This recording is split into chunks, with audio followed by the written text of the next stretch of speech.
इतिहास के पन्नों से। क्या आप कोई ऐसे इंसान को जानते हो जिसको टाइटैनिक जहाज के बारे में पता ना हो? छोटे बच्चों को भी पता है कि टाइटैनिक कैसे डूबा था। आइसबर्ग, ये एक चीज टाइटैनिक को डुबाया था, यही पिछले 100 साल से पूरी दुनिया जानती और मानती आ रही है। लेकिन कुछ साल पहले हुई एक साइंटिफिक खोज ने आइसबर्ग वाली थ्योरी को पलट के रख दिया। इस खोज ने रिवील किया है कि बर्फ नहीं बल्कि टाइटैनिक को डुबाया था आग ने।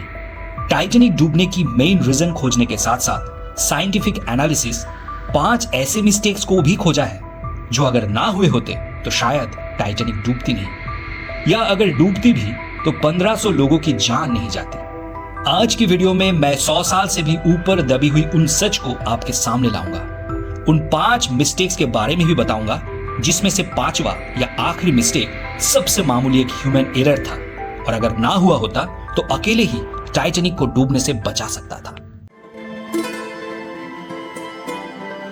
टाइटैनिक को बिल्ड किया गया था नॉर्दर्न आयरलैंड की कैपिटल बेलफास्ट की हारलैंड एंड उल्फ शिपयार्ड में।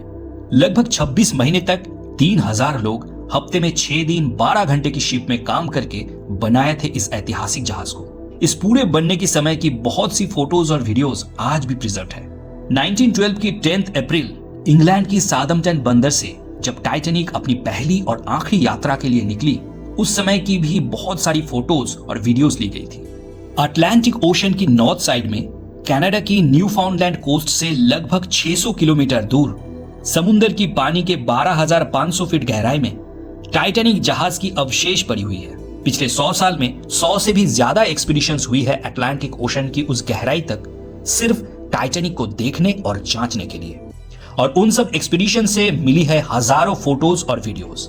जर्नलिस्ट सेनन मेलोनी ने 30 साल से भी ज्यादा टाइटैनिक के ऊपर रिसर्च किया है, and to be very specific Titanic के डूबने के ऊपर रिसर्च किया है। टाइटैनिक की बनने की समय से लेके फर्स्ट जर्नी की दिन की सारे फोटोज, वीडियोस और समुद्र के नीचे से प्राप्त फोटोज और वीडियोस, ये सारा कुछ साइंटिफिकली एनालिसिस करके जर्नलिस्ट मेलोनी ने लगभग 30 फीट लंबी एक ब्लैक कलर की स्पॉट टाइटैनिक के हल में डिटेक्ट किया है। हल यानी शिप की बॉडी, स्पेशली नीचे वाला हिस्सा है। सादमटन बंदर से डिपर्चर के टाइम की फोटोज में ये ब्लैक स्पॉट एकदम प्रोमिनेंट है। एक्सपर्ट्स का मानना है कि ये ब्लैक स्पॉट टाइटैनिक की मेटेलिक बॉडी में हुआ था आग की वजह से। मेलोनी ने टाइटैनिक की फोटोज और नक्शे की रेफरेंस से दिखाया है कि जहाज की बाहर की तरफ जिस जगह पे वो दाग थी, उसकी अंदर की तरफ कोल चेंबर्स और बॉयलर रूम्स थी, जहां पे लगभग 3 दिन तक आग जली थी। और उसी के चलते जहाज के मेटेलिक बॉडी एक्सट्रीमली हीटेड होकर डेंट हो गया और इसीलिए उस पे काला स्पॉट आ गया। टाइटैनिक की मेन इंजन और बाकी सारे इलेक्ट्रिकल और मैकेनिकल सिस्टम्स को चलाने के लिए स्टीम की पावर का यूज होता था। बॉयलर्स में सफिशिएंट पानी भर के उसको कोयले की आग से हीटेड करके स्टीम प्रोड्यूस किया जाता था। इसलिए टाइटैनिक में 6000 टन से भी ज्यादा कोयला मौजूद था कोल स्टॉक चेंबर्स के अंदर, और स्टीम्स बनाने के लिए बॉयलर्स में 24 घंटे आग जलते रहते थे। जला हुआ कोयले को फिर हटा के ऐश चेंबर्स में डाला जाता था। ये कोल स्टॉक चेंबर्स, बॉयलर्स और ऐश चेंबर्स जहाज के नीचे वाले हिस्से में बना हुआ था और वहीं पे कहीं आग लगी थी। और मेटलर्जिक एक्सपर्ट्स के हिसाब से कम 3-4 दिन तक वो आग जली, तब जाके उतनी बड़ी ब्लैक स्पॉट हुआ था। उस दाग का एग्जामिन करके एक्सपर्ट्स का यह भी कहना है कि उस आग के चलते शिप की हल की उस जगह का मेटल 60 to 70% तक वीक हो चुका था। अनफॉर्चुनेटली जहाज की उसी हिस्से में आइसबर्ग से टक्कर भी लगी, और क्योंकि उस जगह का मेटल बहुत ज्यादा वीक हो चुका था तो टक्कर से उसमें दरार पड़ गई और पानी घुस गया। मेलोनी की थियरी और मेटलर्जिकल एक्सपर्ट्स की राय माने तो आग लगने का घटना अगर ना घटती तो मेटल उतनी वीक नहीं होती और आइसबर्ग का टक्कर झेल लेता। अब बात करते हैं उन मिस्टेक्स की जिनका जिक्र मैं वीडियो के शुरू में किया था, जो अगर ना हुए होते तो शायद टाइटैनिक भी नहीं डूबती।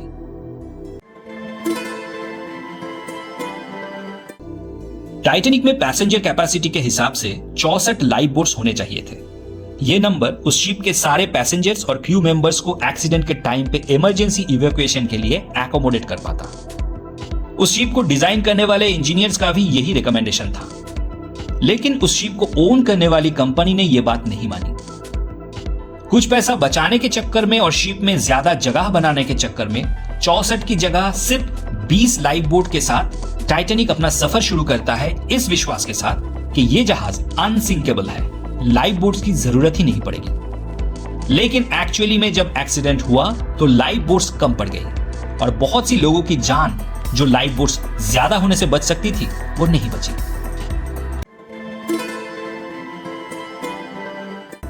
टाइटैनिक के समय पे आइसबर्ग जैसी चीजों की वार्निंग के लिए जहाजों को मोस्टली दूसरी और दूर की जहाजों से आने वाली वार्निंग मैसेजेस पे निर्भर करना पड़ता था। टाइटैनिक के केस में भी सेम हुआ था। उसे जर्नी स्टार्ट करने के बाद से ही आइसबर्ग की वार्निंग्स मिलते रहे। एक्सीडेंट के दिन यानी 14 अप्रैल 1912 की सुबह पहली वार्निंग मैसेज मिली करोनिया नाम की शिप से, जिसमें एक बहुत बड़ी आइसबर्ग की लोकेशन की इंफॉर्मेशन थी। कुछ घंटे बाद दूसरी मैसेज आई बाल्टिक नाम की शिप से और ऐसे पूरे दिन में 5 वार्निंग्स आई आइसबर्ग को लेकर। पहले वार्निंग मैसेज के बाद ही शिप की कैप्टन ने टाइटैनिक की ट्रैवल रूट को कैलकुलेटेड वे में थोड़ा साउथ की तरफ शिफ्ट करवाया ताकि आइसबर्ग को बाईपास किया जा सके। लेकिन ये रूट लेने से एक प्रॉब्लम था, शिप की ट्रैवल टाइम एक दिन ज्यादा हो जाती, जो उस वक्त शिप में मौजूद टाइटैनिक के ओनर कंपनी के लोगों को पसंद नहीं था। व्हाइट स्टार लाइन नाम की कंपनी था टाइटैनिक का ओनर। इस कंपनी की chairman and managing director mister J Bruce इसमें खुद टाइटैनिक में सफर कर रहे थे। क्योंकि कंपनी ने स्केड्यूल कर दिया था टाइटैनिक को 6 दिन में इंग्लैंड से न्यूयॉर्क पहुंचने का, इसीलिए एक एक्स्ट्रा दिन ट्रैवल के लिए मिस्टर ब्रूस अप्रूव नहीं किया। इसलिए कैप्टन ने पहले डाइवर्टेड रूट पे जाने के लिए शिप का स्पीड हाईएस्ट कर दिया था। लेकिन कुछ ही घंटों में मिस्टर ब्रूस की प्रेशर के चलते टाइटैनिक को ना सिर्फ अपने पुराने रूट पे वापस लाया बल्कि उसकी स्पीड भी कम नहीं किया। जे ब्रूस की इसी जिद ने हाईएस्ट स्पीड में टाइटैनिक को आइसबर्ग के सामने लाकर डाल दिया।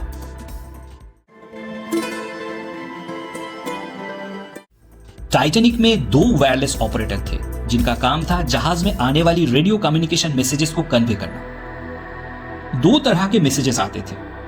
पहले टाइप के मैसेजेस होते थे वेदर और आइस अलर्ट जैसे मैसेजेस, जो उन ऑपरेटर्स को जहाज की कैप्टन को तुरंत डिलीवर करना होता था। और दूसरी तरह का मैसेजेस होता था जहाज में सवार यात्रियों के लिए आने वाली पर्सनल मैसेजेस।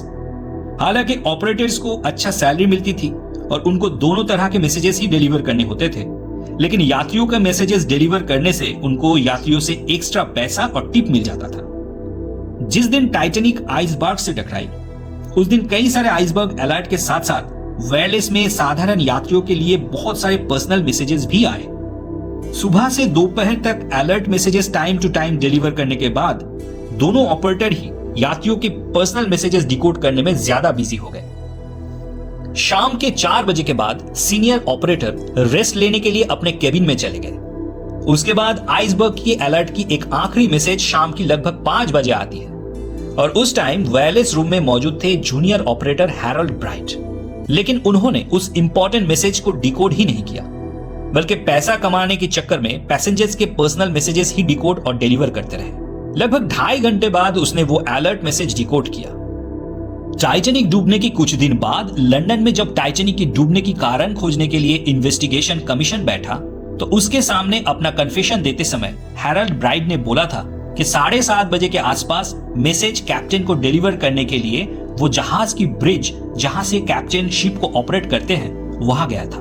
लेकिन कैप्टन तब डिनर करने के लिए चले गए थे और कैप्टन की एब्सेंस में वो मैसेज उसने किसी ऑफिसर को डिलीवर किया था। उस मैसेज में लिखा था कि शिप के पाथ में कुछ मील आगे आइसबर्ग है।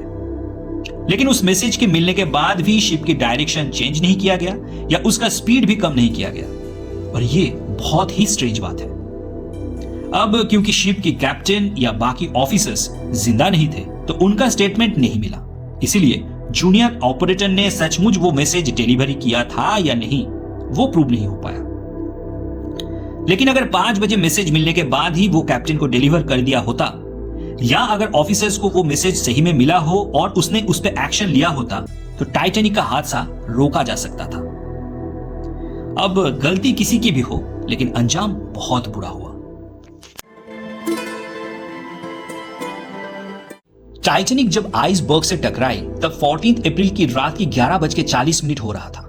इसके कुछ ही देर में टाइटैनिक से इमरजेंसी रेडियो संकेत भेजा गया ताकि आसपास की कोई भी जहाज उसे रिसीव करके हेल्प के लिए आ सके। साथ ही में आसमान में डिस्ट्रेस फ्लेयर्स भी छोड़े गए, जिसकी रोशनी को बहुत दूर से भी देख के पता चल सके कि जहाज को इमरजेंसी हेल्प की जरूरत है। यह सिग्नल जिस शिप ने रिसीव किया उसका नाम था RMS कार्पेथिया, जो टाइटैनिक से लगभग 107 किलोमीटर दूर था और सिग्नल मिलने के बाद तुरंत टाइटैनिक की तरफ रवाना हुआ। लेकिन इतनी दूर से उसे पहुंचते पहुंचते लगभग 15 अप्रैल की सुबह 4 बज चुकी थी, जबकि उससे लगभग 1 घंटा पहले ही टाइटैनिक पूरा डूब चुका था। लेकिन और एक शिप था SS कैलिफोर्निया नाम की, जो टाइटैनिक से सिर्फ 20 से 25 किलोमीटर दूरी में था और वो अगर हेल्प के लिए आता तो सारे पैसेंजर्स को बचाया जा सकता था। लेकिन उसने टाइटैनिक की सिग्नल का कोई जवाब नहीं दिया। बाद की इंक्वायरी से पता चला कि उस रात SS कैलिफोर्निया की रेडियो ऑपरेटर ने टाइटैनिक हादसे की कुछ देर पहले ही अपना रेडियो कम्युनिकेशन ऑफ करके सो गया था, इसीलिए उस शिप को टाइटैनिक डूबने की पता ही नहीं चली। 1912 में क्योंकि टेक्नोलॉजी एडवांस नहीं थी तो जहाज की रास्ते में कोई ऑब्स्टेकल है कि नहीं, वो देखने के लिए जहाज के सामने की तरफ काफी ऊंची हाइट पे एक प्लेटफॉर्म बनाया जाता था, जिसे क्रोज नेस्ट या लुकआउट पॉइंट बोला जाता था। वहां पे बैठ के पावरफुल बाइनोकुलर से सामने की तरफ नजर रखी जाती थी ताकि कोई ऑब्स्टेकल आए तो कुछ मील दूर से ही पता चल जाए। टाइटैनिक पे भी एक लुकआउट पॉइंट बना हुआ था और वहां बैठ के 2 लोग सामने की तरफ नजर भी रख रहे थे, लेकिन वो खाली आंखों से देख रहे थे, उनके पास कोई बाइनोकुलर नहीं था। एक तो उस रात आसमान पे चांद नहीं थी, अंधेरा बहुत ज्यादा था, इसीलिए विजिबिलिटी भी बहुत कम थी। ऊपर से टेम्परेचर था -2 डिग्री और बहुत तेज ठंडी हवा चल रही थी, तो लुकआउट पॉइंट में बैठ के आंखों से पानी आ रहा था, इसीलिए वो ज्यादा दूर तक देख ही नहीं पा रहे थे। और आइसबर्ग जब सिर्फ कुछ ही मीटर की दूरी पे था तब उसे नोटिस किया गया, लेकिन तब तक बहुत देर हो चुका था। उस ऐन वक्त पे जहाज मोड़ने की बहुत कोशिश की गई, लेकिन सफल नहीं हुआ और जहाज आइसबर्ग से टकरा गई। अगर बाइनोकुलर होता तो कुछ मील पहले से ही नोटिस हो जाता और आइसबर्ग से टक्कर अवॉइड किया जा सकता था। लेकिन उस दिन फ्रेडरिक फ्लीट नाम का जो बंदा उस क्रोज नेस्ट पे बैठ के सामने देख रहा था, उसके पास बाइनोकुलर नहीं था, क्योंकि वो बाइनोकुलर्स जहाज की लॉकर्स में बंद पड़ा हुआ था और लॉकर की चाबी ब्लेयर नाम की एक और बंदे के पास था, जो उस समय जहाज में मौजूद नहीं था बल्कि इंग्लैंड के साउथहैम्पटन में था। दरअसल ये ब्लेयर टाइटैनिक का सेकंड ऑफिसर था और टाइटैनिक की पहली सफर शुरू होने के जस्ट पहले उसे बदला गया, किसी और को सेकंड ऑफिसर बनाया गया और ब्लेयर को जहाज छोड़ के जाने के लिए बोल दिया गया। इसके बाद ब्लेयर बहुत ही हड़बड़ी में जहाज छोड़ के चले गए और जाते वक्त गलती से उस लॉकर की चाबी अपने साथ ले गए, जिसमें बाइनोकुलर था। शिप चलना शुरू किया तो बाइनोकुलर की जरूरत पड़ी और तब पता चला कि लॉकर में वो बंद है और लॉकर की चाबी नहीं है।